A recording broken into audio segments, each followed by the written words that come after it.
files zanjye. I know you. Yeah. Ndakuzi. Name is Alex Tebbit. We spoke Alex Tebbit. on the phone 2 days ago. Bavuganye kuri telefone iminsi ibiri ishize. NCU. Orwa NCU. Yeah. Well, Yego.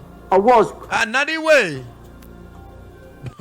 I'm the mole responsible for the attack, and you muri NCU bajyaga ko n'umugambanya ari uri muratanga amakuru ku bakozi bose. Todd's family and her prison. N'umuryango wa Todd n'imodoka bari barimo. Man, look. Ko n'umugambanya. Need you and your team to help me. Can I come in? Wareka ngagana nawe tugapanga n'ikipe ya buryo twatabara mugenzi wanyu cyangwa. Kicked you out. Bagenzi bawe barakwirukanye.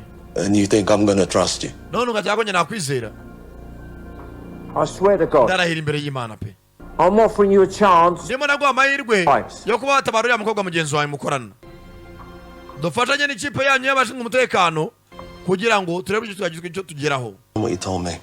Ngambwira ibyo yambwiye. Will O'Neill, the man that took my job. Sasa yari ajana afata bagenzi bose bashinzwe umutekano bakoranaga na Amber Todd azanya ati O'Neill yagiye mu mwanya wanjye banyita umugambanyi barangambaniye kandi na mushitoni bari kumugambana ajye mu byago. What makes you think he's bent? None zari gituma wumva ko mugenzi wawe wagusimbuye ari we mugambanyi. One, Icyambere the intel that made us move stone early came from O'Neill's department. aho tuvugira ngaha department ya O'Neill ayoboye nibo banyamamenya amakuru hano Stone yabaherereye. Two, O'Neill was one of the few people who knew where Ollie and Mia were. Ati uriya mugabo O'Neill wansimbuye mwanya wanjye niwe waruzwe mu karage uriya musore Ollie n'umwana we Mia bagiye gucumbikiwe. And three, icyagatatu told me he's feeding the NCU a lie that Amber's working for Pegasus. kandi niwe wenyine wanatubwiye amakuru yuko Amber akorera Pegasus. By making her the suspect. bivuze ngo uriya mugabo O'Neill yahise agenda ahimba inkuru yuko mugenzi wanyu uriya mukobwa wamushinzwe umutekano nawe ashobora kuba akorana nane na Pegasus. He can focus resources on investigating her.